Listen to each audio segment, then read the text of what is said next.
If you like what you see, please like and share the video, subscribe to the channel, and hit all notifications. If you would like to support the channel through a one-time offering, which unfortunately is not tax deductible, please do so through Buy Me a Coffee. The link is in the description. Those who have bought coffees as of the recording of this video are UHCOG83, who said, "Your message is my go-to message for all things Catholic. Keep up the good work." A user who goes by the name of Someone, who wrote, "Thanks very much for the great content, brother. I subbed to your channel 3 years ago and have enjoyed and learned a lot from your videos, particularly the SSPX content. God bless you and your content."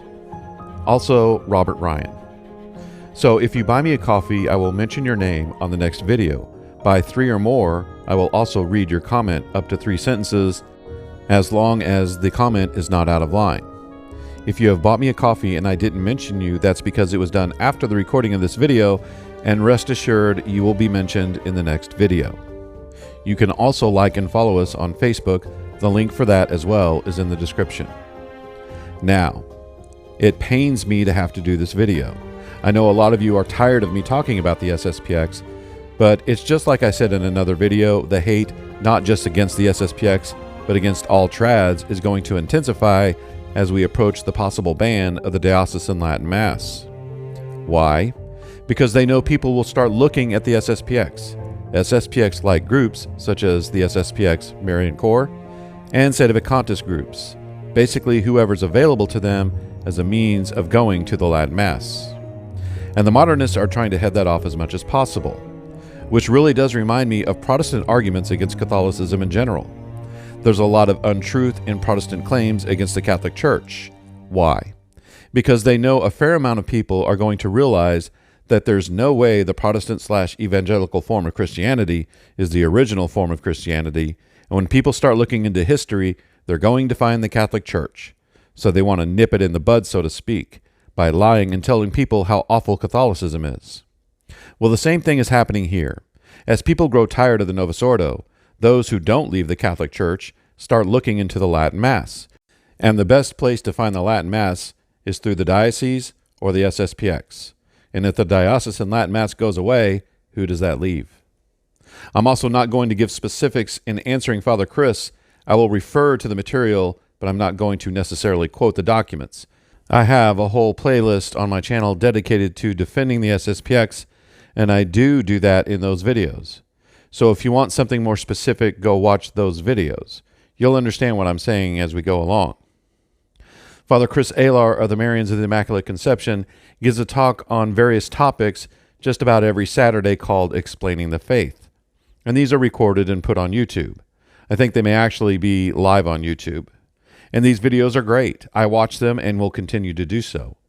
However, he did one on the SSPX titled, "Is the SSPX in Schism?"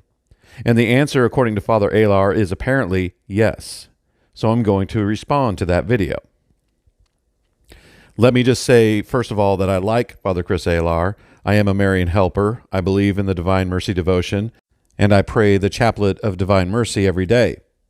Father Alar is one of the good guys, just like Cardinal Burke, who also believes that the SSPX is in schism, is one of the good guys.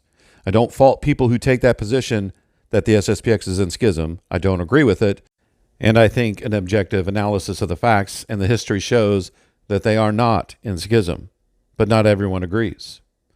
Now, Kennedy Hall has put out a response video to Father Alar's video, which I recommend you watch. He doesn't give a point-by-point. I'm going to give more of a point-by-point. But one of the things that he says in that video is that the people who recently were tasked by Rome with the job of assessing the situation with the SSPX, such as Bishop Schneider and Bishop Hondor, have said they are not in schism, and their opinion should carry more weight than people like Cardinal Burke and Father Chris Alar, and I believe he's right. The reality is, when it comes to the question, is the SSPX in schism, if we listen to laymen, some say yes, some say no. If we listen to priests, some like Father Alar say yes, others like Father Z say no. If we listen to bishops, some say yes, some say no. If we listen to canonists, some say yes, some say no. So it's not as simple as Father so-and-so said this, or Bishop so-and-so said that. It's complicated. But Bishop Schneider and Bishop Hondor, may he rest in peace, were tasked by the Vatican to assess the SSPX. Recently, not in the 1970s, I'm talking about within the last 5 years, give or take. And they both have said no, the SSPX is not in schism. And again, that should carry more weight than the opinion of the average priest, bishop, or even cardinal. Bishop Hondor even said that Pope Francis told him personally that the SSPX was not in schism.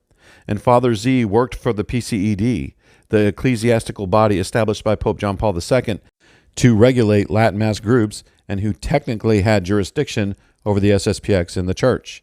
And he said that the common understanding was that they are not in schism.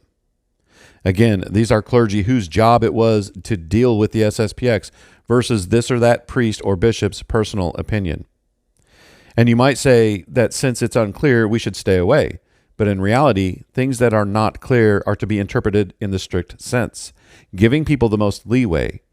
You can't say that they are definitively in schism. You don't have that authority. Schism is the refusal to submit yourself to the Roman pontiff and a refusal to be in communion with those in communion with him. People seem to want to define refusal to submit to the Roman pontiff as disobedience, but disobedience alone does not constitute schism. There has to be a denial of the authority of the Roman pontiff, like the Orthodox and Protestants do. The SSPX does not deny the Pope has authority, even the authority to deny the consecration of bishops, and that under normal times we must obey, but these are not normal times. These are extraordinary times, and according to the SSPX, there is a state of necessity that trumps canon law. Divine law trumps man-made law. If the speed limit is 40 miles per hour, you are bound to drive 40 miles per hour, morally. But if you're taking someone to the hospital who's been shot and every second counts, divine law says that you must get them there as fast as possible, and the 40 miles per hour law no longer applies. Since the highest law in the church is the salvation of souls, and modernism is sending souls to hell, divine law has kicked in and necessitates the activities of the SSPX. That's why when people argue strictly from canon law, they miss the point. The SSPX will often point to the Arian heresy when virtually all the bishops and priests were denying Christ's divinity, and how Saints Athanasius of Alexandria and Eusebius of Samosata would go into the diocese of these Arian bishops and ordain priests and consecrate bishops to give the authentic faith, because the church was in a state of necessity and prohibitions against doing so was suspended. This is where the argument lies. Are we in a state of necessity? Not, is it against canon law? But isn't that what Martin Luther said? What's the difference between this and the Protestant claims? Isn't this just high church Protestantism? Well, the difference is Martin Luther and the Protestants denied the long-standing tradition, and the hierarchy upheld it. Today, the hierarchy is, on a lot of things, denying the long-standing traditions, and the SSPX is upholding them. Now, we are told that the hierarchy has a divine element, which cannot err, and a human element, which can. It is in the human element that this is happening, and I'll give you 2 examples. John Paul II said in Ecclesia de Afflicta that one of Lefebvre's crimes was, quote, an incomplete and contradictory notion of tradition. Incomplete because it does not take sufficiently into account the living character of tradition, which, as the Second Vatican Council clearly taught, comes from the apostles and progress in the church with the help of the Holy Spirit. There is a growth in insight into the realities and words that are being passed on. This comes about in various ways. It comes through the contemplation and study of believers who ponder these things in their hearts. It comes from the intimate sense of spiritual realities which they experience. And it comes from the preaching of those who have received, along with their right of succession in the episcopate, the sure charism of truth. Yet Pope Pius X warned of this very notion of tradition as erroneous. In Prescendi Domini Egregius, he writes, but this doctrine of experience is also under another aspect entirely contrary to Catholic truth. It is extended and applied to tradition, as hitherto understood by the Church, and destroys it. By the modernists, tradition is understood as a communication to others through preaching by means of the intellectual formula of an original experience. This idea of a living tradition that includes what we experience and hear in homilies and leads people to say Vatican II itself as part of tradition, was condemned by Pope Pius X as contrary to the Catholic truth. Example number 2. The Syllabus of Errors by Pope Pius IX says, and remember, these are errors, every man is free to embrace and profess that religion which, guided by the light of reason, he shall consider true. The Church has not the power of using force, nor has she any temporal power, direct or indirect. Yet the Vatican II document Dignitatis Humanis says, in all his activity a man is bound to follow his conscience in order that he may come to know God. It follows that he is not to be forced to act in a manner contrary to his conscience, nor, on the other hand, is he to be constrained from acting in accordance with his conscience, especially in matters religious. The Syllabus of Errors also says, in this present day, it is no longer expedient that the Catholic religion should be held as the only religion of the state, to the exclusion of all other forms of worship, and hence it has been wisely decided by law in some Catholic countries that persons coming to reside therein shall enjoy the public exercise of their own peculiar worship. Remember, those are errors. Yet Vatican II says, this Vatican Council declares that the human person has the right to religious freedom.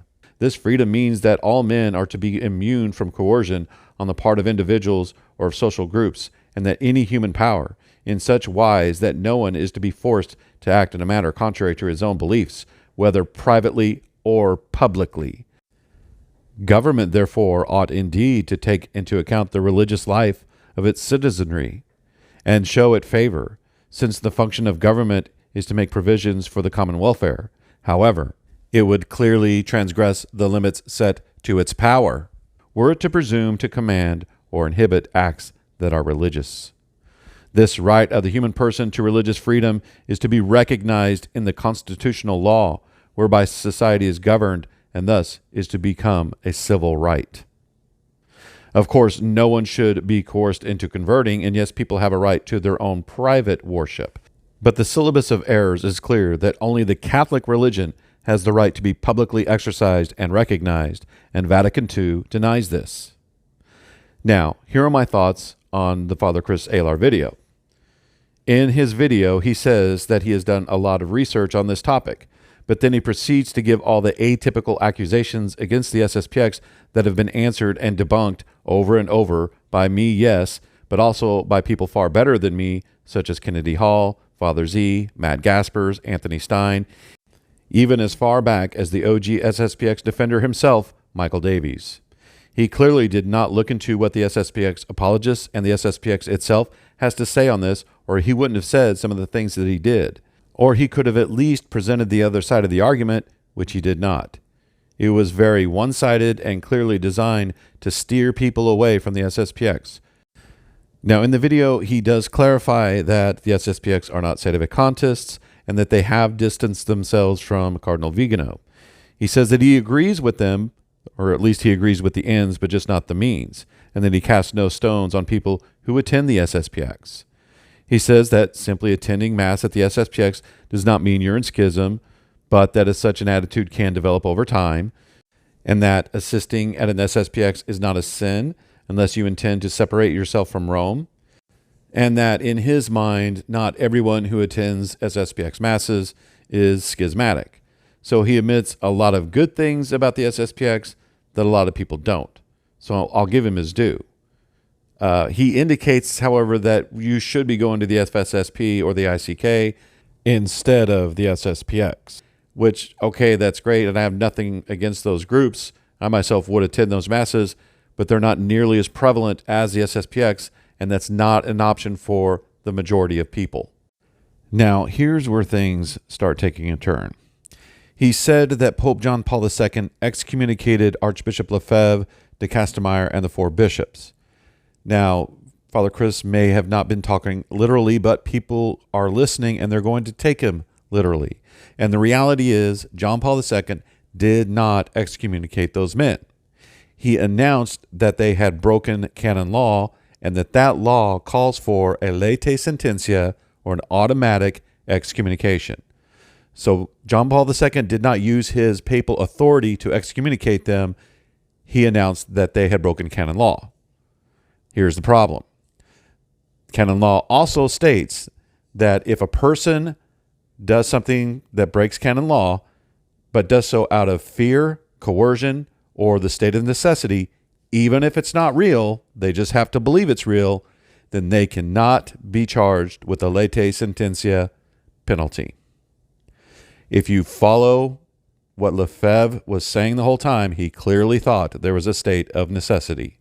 That's why people like me say that those excommunications did not actually happen. Now, he also says that another priest gave him a document stating that Pope John Paul II had agreed to allow the consecration of those bishops. Okay, well, my understanding is what was being discussed was one bishop, and that they would not give Lefebvre a date, and he felt that they were stalling him, hoping that he would die soon because he had terminal cancer. Then they could just disband the society. If there is documentation to the contrary, that Lefebvre was given the green light, and for all 4 bishops, that needs to be released. But if that's true, then what's the problem?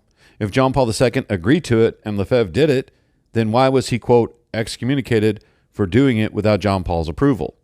Is it just a matter of the date setting? That seems awfully petty. Now, at one point, he said that while the 4 bishops were excommunicated, that the priests they ordained, those ordinations were invalid. That's not true. How I know that's not true is the Catholic Church recognizes that all Orthodox priests are valid and all of their bishops are technically excommunicated as well. Now, he knows that, and I think he just misspoke. But again, people are going to take what he says literally. He says that Pope Francis extended the faculties for confession and marriages to the SSPX for the Year of Mercy, but that it is unclear if those faculties were extended. And then he never really addressed it, although he did seem to reference remarks made by Cardinal Burke, but it is not unclear. In fact, here is the apostolic letter Misericordiae et Miserae. For the Jubilee year, I'd also granted that those faithful who, for various reasons, attend churches officiated by the priests of the priestly fraternity of St. Pius X can validly and licitly receive the sacraments of absolution of their sins for the pastoral benefit of these faithful and the trusting in the goodwill of their priests to strive with God's help for the recovery of full communion in the Catholic Church. I have personally decided to extend these faculties beyond the Jubilee year until further provisions are made, lest anyone ever be deprived of the sacramental sign of reconciliation through the Church's pardon. Now, the faculties for marriages, that was done in 2017. The Year of Mercy was 2015, so that actually had nothing to do with the Year of Mercy. And the document giving the faculties for marriage is on the Vatican website. But if you're going to say that they don't have them now, then you need to show a document that revokes those faculties. What Cardinal Burke says doesn't matter.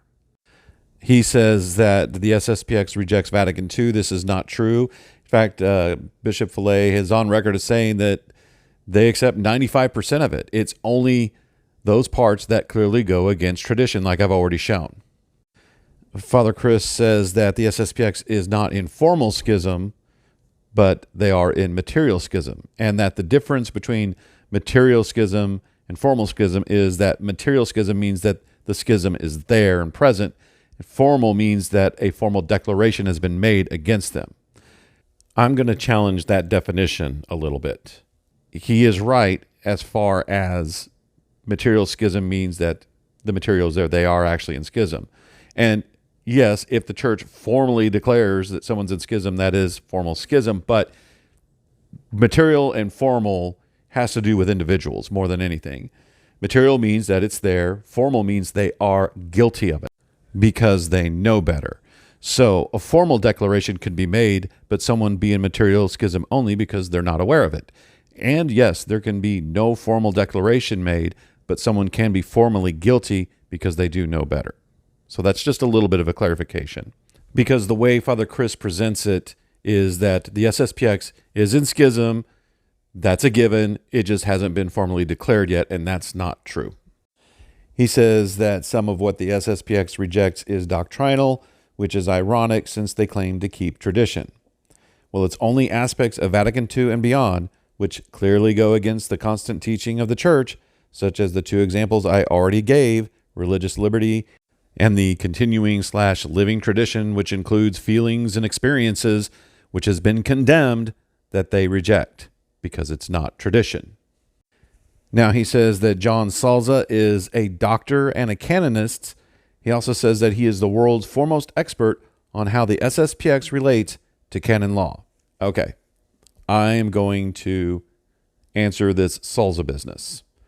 First of all, I don't think that Salza is a doctor or a canon lawyer. He was on the Fatima Center, and he always presented himself as a civil lawyer. And so unless something has changed relatively recently, he is not a doctor or a canonist, but I could be wrong. Now, Salza's arguments have been thoroughly debunked over and over again. There is a reason that those of us who have been around the SSPX for a while or watched the old Fatima Center videos when Father Gruner was in charge aren't fazed by Salza's arguments, so please stop referring him to us. I know that he's impressive to the unwashed masses. Longtime SSPX are now giving canon law arguments against them, but to many of us, I'm not speaking for everyone, but to many of us, he's kind of a turncoat, and we don't trust him. Remember, he was one of us, not that I knew him personally. And all he did was switch sides, for whatever reason. And the reason is unclear because it's not that he incidentally and innocently attended a chapel, but then asked his bishop if it was okay, and the bishop said no. Then he started looking into it more and discovered this, that, or the other, like what seems to be the reason given. He was an SSPX apologist. He knew all of this. There's an article on 1 Peter 5 called Salza Responds to Salza that quotes Salza in the past responding to the very arguments that he makes now. So the things that he is saying now, he used to argue against. Not to mention he's an ex-high-ranking Freemason. Yet there are recent pictures of him receiving an award from what really looks like a Masonic organization. So some of us wonder just how ex-Freemason he really is, because something's just not right here. He was pretty much on the B squad of SSPX and Fatima Center apologetics. Then out of nowhere, he does this about-face coming out against the SSPX, and all of a sudden he gets promoted by all the big-name Catholic YouTubers, except Catholic Answers, as the guy who knows, and you'd better listen to him. Like I said, something's not right about this. Now, Father Chris Alar quotes Salza saying that the problem with the SSPX is that they reject certain required teachings. Okay, so what are those? Well, Father Chris breaks it down. He says that the church has 3 levels of teachings that we must believe. 1, dogma. 2, definitive, infallible teachings. And 3, non-definitive, authoritative, non-infallible, but can be changed over time. And he says that the SSPX does not recognize that third category.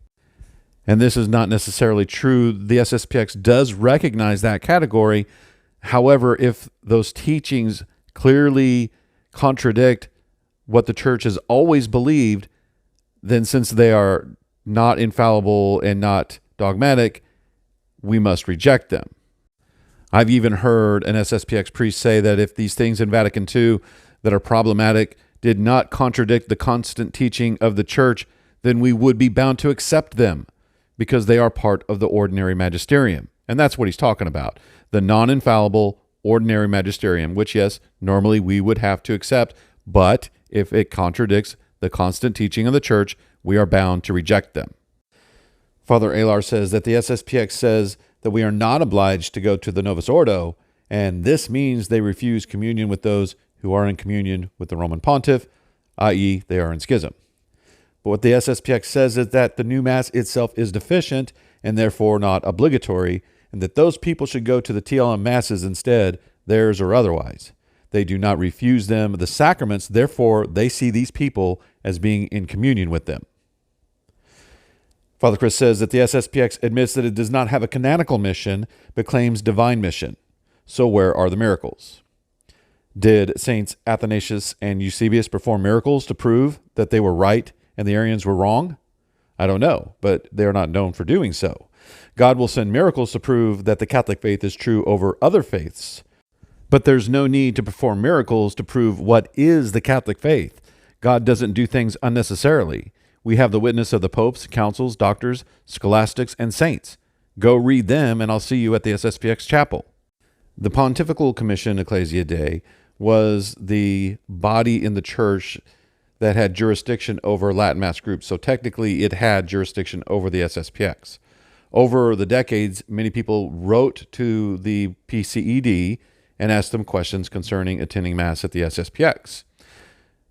Father Alar references a 2008 letter asking if we can attend SSPX Masses that is unclear. It doesn't say yes, it doesn't say no, and acts like, well, that's all they've ever said. He then shows John Salza on Pints of Aquinas, where he says that SSPX Masses do not fulfill your Sunday obligation, and references a previous PCED letter that seemingly gives permission and says that it was for a person and their personal circumstances, not a general permission. Now, this claim has been debunked and shown by several of us that it's not true. So I'm going to show a 2003 letter from the PCED that proves both claims wrong. Father Chris's claim that the PCED never really said, and John Salza's claim that this letter that was sent out was only for one person's particular circumstances, and that the PCED has never said that we, in general, can fulfill our Sunday obligation at a Mass from the SSPX. Quote, unfortunately, as you will understand, we have no way of controlling what is done with our letters by the recipients.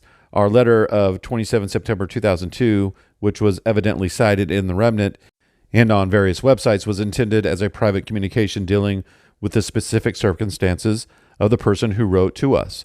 What was presented in the public forum is an abbreviated version of that letter, which omits much of the pastoral counsel. Since a truncated form of this letter has now become public, we judge it appropriate to present the larger context of the response. So, what happened was there was a previous letter, it was put on the Remnant, and it was for a particular person's circumstances, and so the PCED is now responding to everyone. Continue. In a previous letter to the same correspondent, we had already indicated the canonical status of the Society of St. Pius X, which we will summarize here briefly. 1. The priests of the Society of St. Pius X are validly ordained, but they are suspended from exercising their priestly functions. To the extent that they adhere to the schism of the late Archbishop Lefebvre, they are also excommunicated. 2. Concretely, this means that the Masses offered by these priests are valid but illicit, contrary to the law of the Church. Points 1 and 3 in our letter of September 27, 2002 to this correspondent are accurately reported. His first question was, quote, can I fulfill my Sunday obligation by attending a Pius X Mass? And our response was, in the strict sense, you may fulfill your Sunday obligation by attending a Mass celebrated by a priest of the Society of St. Pius X. Now, this puts the matter to rest in my mind. It says that points 1 and 3 were accurately reported in the Remnant. Point 1 is, can I fulfill my Sunday obligation by attending a Mass at the Society of St. Pius X? And the answer is clearly yes. His second question was, is it a sin for me to attend a Pius X Mass? And we responded stating, we have already told you that we cannot recommend your attendance at such a Mass, and we have explained the reasons why. If your primary reason for attending were to manifest your desire to separate yourself from communion with the Roman Pontiff and those in communion with him, it would be a sin. If your intention is simply to participate in a Mass according to the 1962 Missal for the sake of devotion, this would not be a sin. His third question was, is it a sin for me to contribute to the Sunday collection of a Pius X Mass? To which we responded, it would seem that a modest contribution to the collection at Mass could be justified. Now, this 2003 letter does refer to the schism of Lefebvre. That's because in Ecclesia Dei Afflicta, Pope John Paul II refers to the consecration of the four bishops as a schismatic act. However, many canonists have pointed out that the Code of Canon Law does not list that as one of the schismatic acts in canon law. And since Lefebvre did not intend to set up a rival hierarchy, it would not be a schismatic act. But regardless, this letter was written in 2003, and in 2009, the same document that lifted the excommunications of the four bishops also stripped Ecclesia Dei Afflicta of any juridical authority. So even if they were in schism then, they are not now, and that's always been my position. If we stop listening to people's opinions and look to what the church has said to the question, can I go to an SSPX Mass without sinning, being excommunicated, or incurring some other penalty and fulfill my Sunday obligation? This 2003 PCED letter gives the answer, a very reluctant yes. This has never been changed. How can the answer be yes if they're in schism? Well, I think Father Alar has the answer to that and other questions. He says, quoting, I believe, Cardinal Burke, the fact that the excommunications were lifted, they've been given faculties for confessions and marriages, yet their masses are illicit and they are not in full communion, as is an anomaly. Well, no, it's not. You can't have your excommunication lifted and not be in communion. A priest can't receive faculties when they're suspended, and the faithful cannot fulfill their Sunday obligation by attending your masses when other masses are available if you're in schism. Look, I like Father Chris Alar, and I haven't changed my mind about that. However, I feel that his video on the SSPX did not give the society a fair shake and deserved a response. Hopefully I did so with respect. He is a priest after all. I also do not believe that Father Alar had malicious intentions towards the SSPX, but was doing what he felt was right. But there's more that needs to be considered. That's all. Until my next video, God bless.